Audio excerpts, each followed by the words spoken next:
स्मारिका राम लुइटेल दोहा कथार। आज हामी राम लुइटेल भन्ने व्यक्ति कहाँ जन्मिनु भएको थियो, उहाँको बालापन कस्तो थियो र उहाँलाई जन्म दिने माता पिता को हुनुहुन्थ्यो भन्ने बारेमा हामी यो अडियो मार्फत उहाँको स्मारिका रेडी गर्न जाँदैछौँ। अहिलेको युगमा आएर पनि समाजको लागि एक युद्ध भएर जन्मिनु भएको राम लुइटेलज्यूको हामी जीवन कहानी यही अडियो मार्फत नै व्याख्या गर्न जाँदैछौँ। र राम लुइटेलको जन्म मितिबाट उहाँको जीवन कहानी सुरु गर्छौँ। मिति 2036 साल 2 महिना 22 गते मंगलबारको दिन सुनसरीको धरान स्थित एक स्वास्थ्य चौकीमा राम लुइटेलको जन्म भएको थियो र उहाँलाई जन्म दिने माताको नाम थियो जन्मदाता नारायणी देवी लुइटेल र उहाँको बुवाको नाम थियो देवी प्रसाद लुइटेल। र राम लुइटेल जन्मिसके पछाडि उहाँले 10 महिनासम्म आमाको दुध पिउन पाउनु भएको थियो। बाँकी 10 महिना पछाडि गौमाताको दुध पिएर हुर्किनु भएको थियो। र राम लुइटेलको स्थायी घर मोरङ सुन्दर हराइच नगरपालिका 9 सलकपुरमा जन्म भएको थियो र उहाँहरूको 4 वटा दिदीबहिनी हुनुहुन्छ र दिदीको नाम थियो प्रेम कुमारी अधिकारी, यमुना दाहाल, मथुरा पौडेल, गोमा खतिवाडा। 4 दिदीबहिनी हुनुहुन्थ्यो भने उहाँहरूको दाजुभाइको नाम पनि हामी यही स्मारिकामा स्मरण गर्दैछौँ। मुकुन्द, माधव, गोविन्द, श्याम, इन्द्र प्रसाद र राम लुइटेल। उहाँहरू 10 परिवार त्यही माता पिताको सन्तान हुनुहुन्थ्यो र उहाँहरूको बाल्यकाल पनि यति धेरै परिवार भए पनि, दाजुभाइ भए पनि, दिदीबहिनी पनि निकै सुख शान्ति आनन्दबाट बिताउनु भएको थियो। त्यो जमानामा पनि घरमा हर दुःख सुखको बावजुद पनि यी 10 भाइहरू खुसी सुखी जीवन बिताउँदै आउनु भएको थियो। र राम लुइटेल हुर्किँदै बढ्दै करम जारी थियो र उहाँ पढाइमा भने ध्यान केन्द्रित गर्न सक्नुहुन्थेन, मन लगाउन सक्नुहुन्थेन, तर पनि 8 क्लाससम्म अध्ययन गर्दै रहनुहुन्थ्यो। लुइटेलजी नयाँ काम सिकेर जीवन चलाउने हिम्मत जोस जाँगर भनी बढाइरहनुहुन्थ्यो पढाइको सिलसिलाको साथमा र आफ्नो जीवनबारे पनि धेरै चिन्तित गर्नुहुन्थ्यो। र उहाँको दिदीबहिनी चाहनुहुन्थ्यो मेरो भाइ पढेर राम्रो मान्छे बन्नुहुन्थ्यो, शिक्षित मान्छे बन्नुहुन्थ्यो र ज्ञानी मान्छे बन्नुहुन्थ्यो भन्ने चिन्तन गर्नुहुन्थ्यो। सबै दाजुभाइ दिदीबहिनी स्कुल कलेज जाँदा पनि राम लुइटेल भने गाई बस्तु चराउन जानुहुन्थ्यो। उहाँको माता पिताले पाल्नु भएको गाई बस्तुको निकै सेवा गर्नुहुन्थ्यो र त्यही जीवन रमाइलो लाग्थ्यो। जङ्गल जाने, उहाँलाई चराउने, उहाँलाई दाना पानी गर्ने, उहाँको सुसार गर्दा निकै आनन्दित हुनुहुन्थ्यो। र दिदीबहिनी हुर्किँदै बढ्दै जानुभयो र उहाँहरूको विवाह पनि सुरु भयो। उहाँहरूको विवाह भइसकेपछि लुइटेलज्यूलाई आर्थिक अभावको निकै बोझ पर्यो र घरको कामकाजको पनि चाप बढ्यो र आफ्नो जीवन विवाहित जीवन पनि सुरु भयो।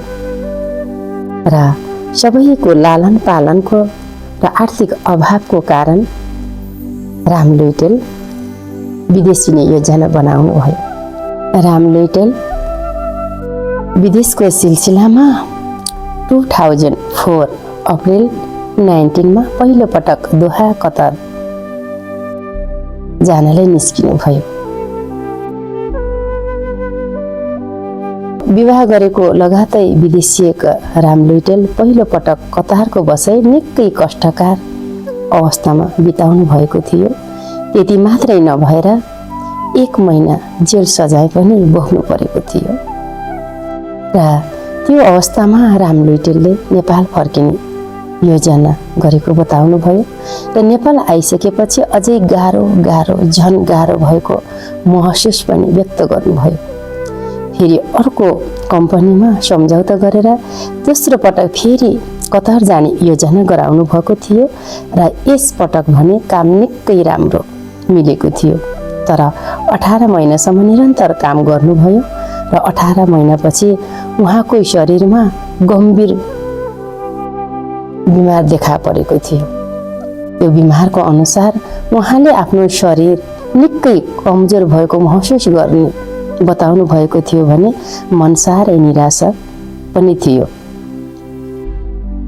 न घर फर्किन सक्नु, घर फर्क्यो भने ऋणले चुर्लुममा डुबेको, न त्यहाँ बसेर बाँच्न सक्ने स्थितिमा आशामा निराशा भएको बताउनुहुन्थ्यो।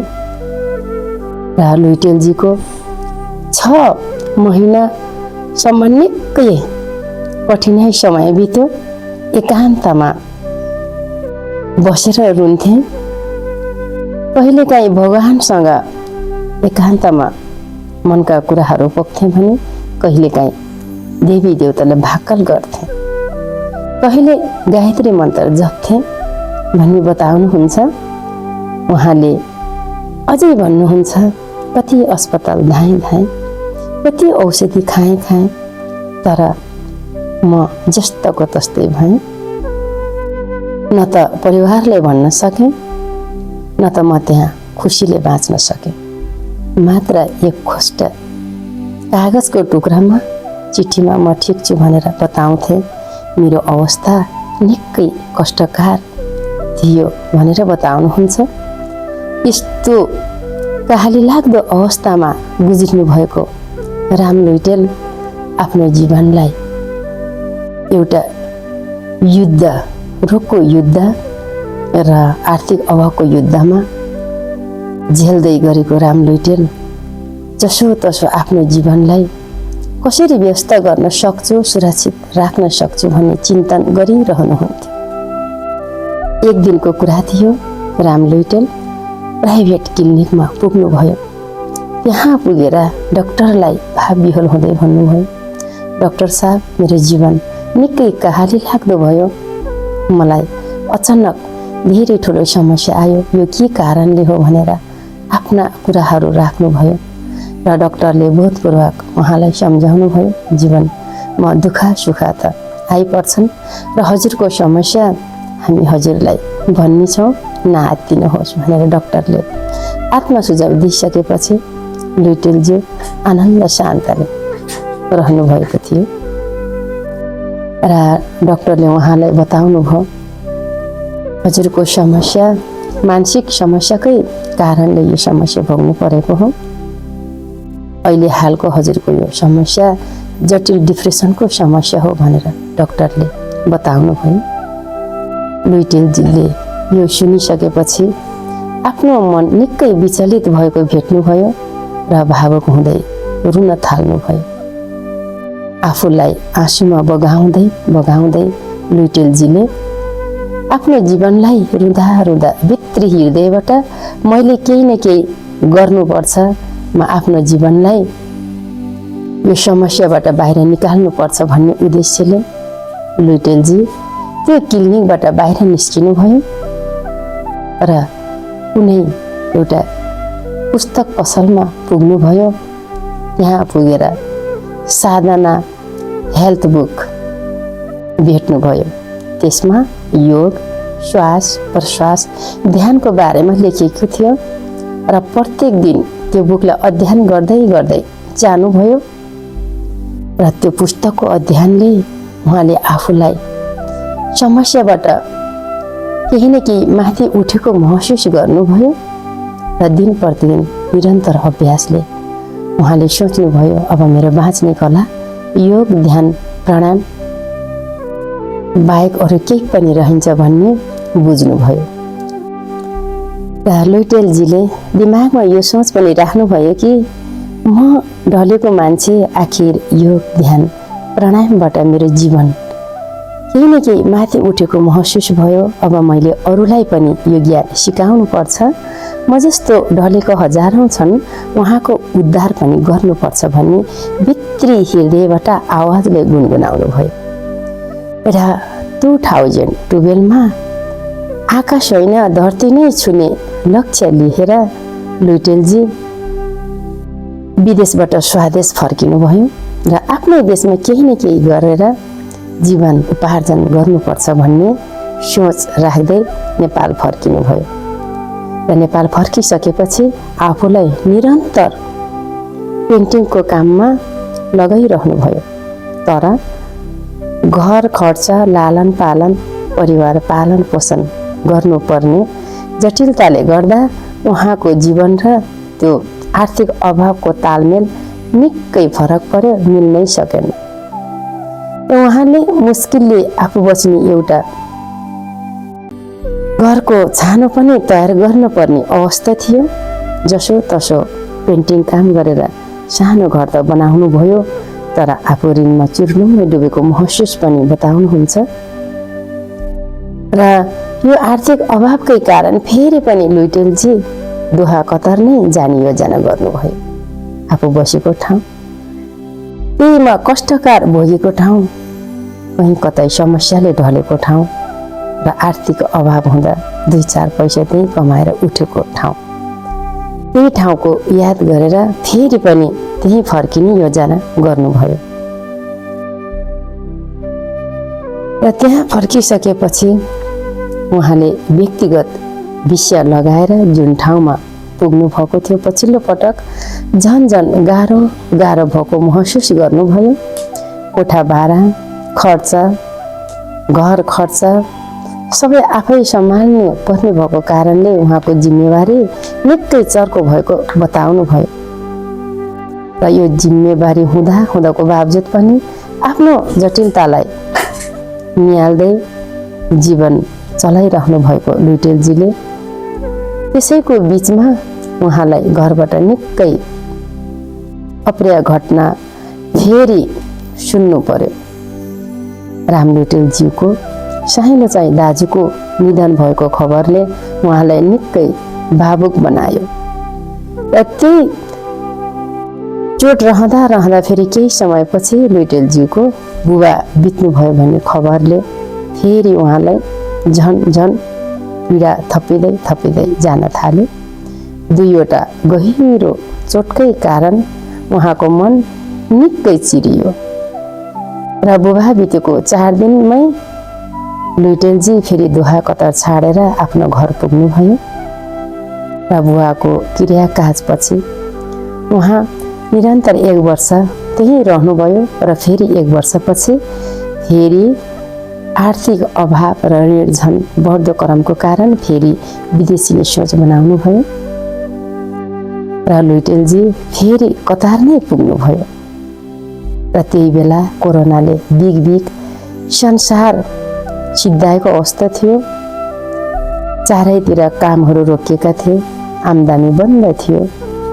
र त्यस्तो अवस्थामा घर छोड्न बाध्य भएका राम लुइटेल बताउनुहुन्छ, मानसिक र शारीरिक रोग दुवै पीडाको कारण फेरि उहाँलाई समस्या हुँदै पनि फेरि पनि यो पीडामा मैले केही न केही गर्नुपर्छ भन्ने उद्देश्यले आध्यात्मिक खोज सुरु गर्नुभयो। उहाँले यो खोज गर्दै गुरु विकास आनन्द ज्यूको जुम र योग साधना दैनिक दिनको लाइभ क्लासमा उहाँ ठोक्किन पुग्नुभयो। र गुरुदेवको प्रवचन, ज्ञान, ध्यानले उहाँको जीवन बदलिन थाल्यो। र उहाँले आशा पनि गर्नुभयो, मलाई यो ज्ञानले निकै राम्रो हुनेछ र म बदलिन सक्नेछु भन्ने उहाँले हिम्मत पनि बढाउनु भयो। र लुइटेलजीले एक पटकको छुट्टीमा दोहा कतारबाट नै पोखरा गुरुकुलको लागि समय मिलाउनु भयो र सिधै गुरुकुल जानुभयो।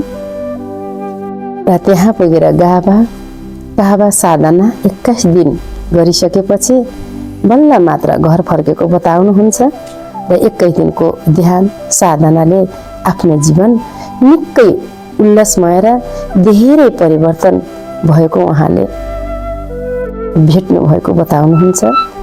तर त्यही साधनापछि घर फर्के लगात्तै फेरि लुइटेलजी दोहा कतार फर्किनु भयो। यहाँ फर्किसकेपछि लुइटेलजीको जीवनमा फेरि अर्को कहाली लाग्दो घटना आइपर्यो, जुन कतार फर्किसकेपछि उहाँलाई एक्कासी साइटिका जस्तो रोगले च्याप्न सुरु गर्यो र दुखाइ दिन प्रतिदिन बढ्दै गयो। न उभिन सक्नु, न हिँड्न सक्नु, न सुत्न सक्नु, न सास फेर्न सक्नु, यति ठुलो कठिनाइ भोग्नु पर्यो। तर लुइटेलजीले जति ठुलो कठिनाइ भोग्नु परे पनि आफूलाई हार मान्नु भएन। र एक रातको कुरा थियो, राम लुइटेलज्यूलाई साह्रै पीडा हुँदा हुँदा एक्कासी भुइँमा बेहोस भएर ढल्नु भयो। उहाँलाई उठ्छु जस्तो पनि लाग्नै छोडिसक्यो। जब जिन्दगी आज यति नै रहेछ भन्ने उहाँले सोचिरहनु भएको थियो। हात खुट्टा चलेका थिएन, आँखाले हेर्दै मात्रै हुनुहुन्थ्यो, शरीर नहल नचल्थ्यो। बेहोस भएर भुइँमा ढलेका लुइटेलजीले भन्नुहुन्छ, यो कोरो गुरुदेवको भाव समाधिमा मात्रै हेरिरहे, आँसु बगिरह्यो मनले, मेरो जीवन अब यतिकै हो भन्ने हार खाइसकेको थियो भन्ने बताउनुहुन्छ। र यो गम्भीर समस्या म आफूले आफूलाई नै निहाल्दै थिएँ। म निहाल्दा रातको 2 बजे म होसमा थिएँ र त्यति बेला गुरुदेवको शिष्य जुन जुममा, मेसेन्जरमा र फेसबुकमा बाट जोडिएको एक नाता गुरुको शिष्य जसलाई योगिनी सरिता भनेर चिन्नुहुन्थ्यो, रातको मध्यरात 2 बजे योगिनी सरिताको याद गर्नुभयो उहाँले। र रातको 2 बजे अनलाइनमा हुनुहुन्थेन, उहाँले म्यासेज छाड्नु भएको थियो जुन योगिनी सरितालाई, म एकदम समस्यामा छु, हजुरको रेकी हिलिङ पाऊँ भनेर म्यासेज छोडिसकेपछि यसको लगात्तै उहाँले बिहान उठ्दा तुरुन्तै भिडियो कलमा योगिनी सरिताले भिडियो कल गरेको बताउनुहुन्छ। र आज त्यो दिन सम्झिँदा मेरो आँखा रसाउँछ। उहाँको आवाज सुन्न साथ मलाई बाँच्ने आशा जाग्यो। उहाँले रेकी दिनुभयो योगिनी सरिताले।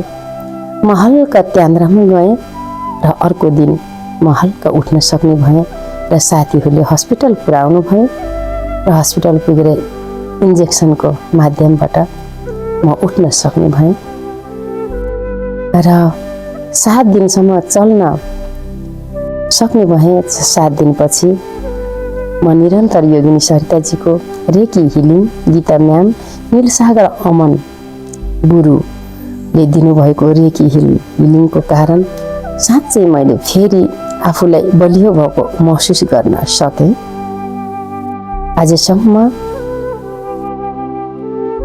आजसम्म यो उमेरमा मैले नभोगेको ठुलो जटिलता आज भोग्नु पर्यो, जहाँ यो समस्याले गर्दा मैले अनुभव गरेँ। जुन समस्या थियो मलाई, त्यही समस्याले गर्दा आज म आध्यात्मिक हुन पुगेँ। यदि यो समस्या नहुँदो हो त म कसरी ज्ञान खोज्थेँ भन्ने उहाँले बताउनुहुन्छ। यस्तै कारण, यो समस्याको कारण अरू मान्छे हुन्थ्यो भने सायद सहन सक्नुहुन्थेन र जागिर पेसामा नि रहन सक्नुहुन्थेन, घर फर्किन पर्ने बाध्य पर्थ्यो। तर म भने त्यस्तो जटिल समस्यामा पनि आफूले आफूलाई एउटा साधना र रेकीको माध्यमबाट आफूलाई सफल पार्न सकेँ भन्ने लुइटेलजीले बताउनुहुन्छ। र निरन्तर रेकी साधनाको अभ्यासले गर्दा आज म बलियो भएको छु, मेरो मन हल्का छ, हृदय शान्त छ भने आफूले आफूलाई निरन्तर सेवामा खटाउने हिम्मत पनि जागेको छ भन्ने अनुभव सुनाउनुहुन्छ।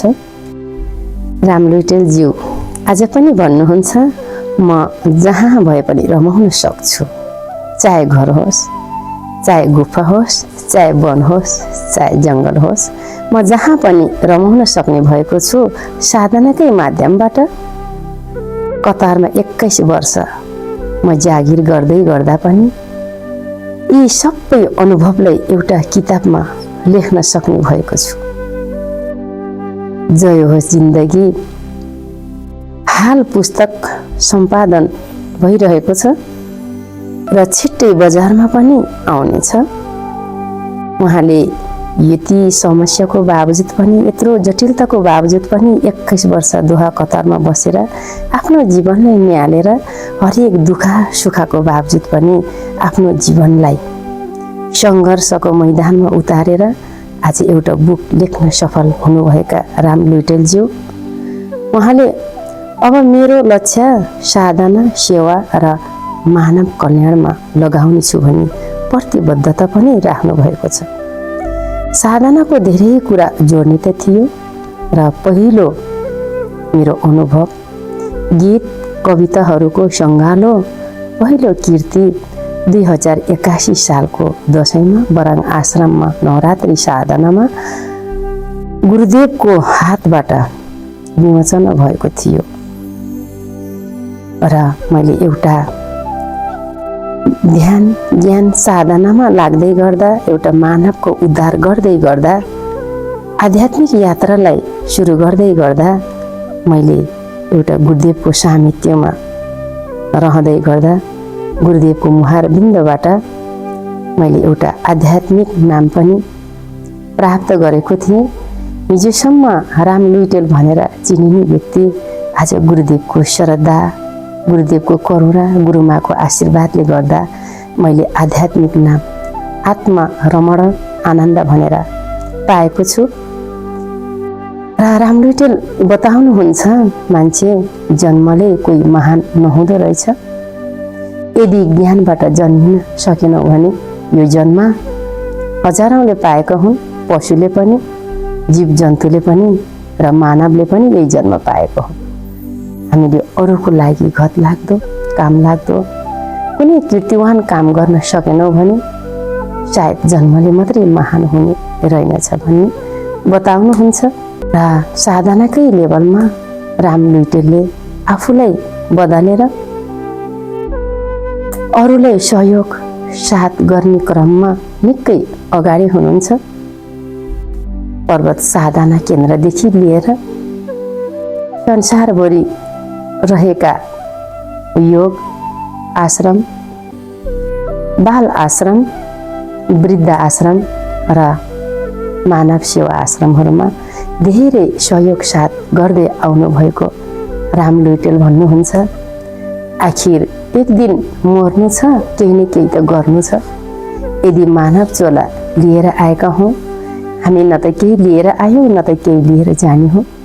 धरतीमा रहन्जेल राम्रो कर्म गरेर जानुपर्छ भन्ने बताउनुहुन्छ। आफ्नो परिवारलाई लालन पालन, घाँस बास कपास जसो तसो पुरा गरी संसारप्रति फर्केर दुही गरिब गुरु साधु सन्तको उद्धार गर्ने राम लुइटेल भन्नुहुन्छ। मानव भएर मानवको अर्थ बुझिएन भने पशु सरा भएर बाँच्नुपर्छ। र राम लुइटेल अर्को शब्द पनि भन्नुहुन्छ, जीवन एउटा सङ्गीत हो, रमाउन जान्नुपर्छ। जीवन एउटा फुल हो, वासनावान हुन सिक्नुपर्छ। जीवन एउटा जल हो, प्यासीकोलाई मूल भइदिन सक्नुपर्छ भनेर राम लुइटेलले पटक पटक भन्नुहुन्छ। र उहाँको यो कीर्तिवान काम देख्दा गुरुमा विश्व परिवार मात्रै होइन, उहाँलाई संसारभरिका मान्छेले धन्यवाद दिए पनि नपुग्ने राम्रो कर्म गर्नुहुन्छ। आफ्नो हरेक समस्याको बावजुद पनि अरूको लागि उहाँ एउटा मलमपट्टीको काम गर्न पुग्नु भएको छ। र संसारभरि सेवा सहयोग श्रद्धा बाँड्दै आउनुभएको राम लुइटेलको जीवन कहानी हामी एउटा स्मारिका भएस मार्फत नै रेडी गरेका छौँ।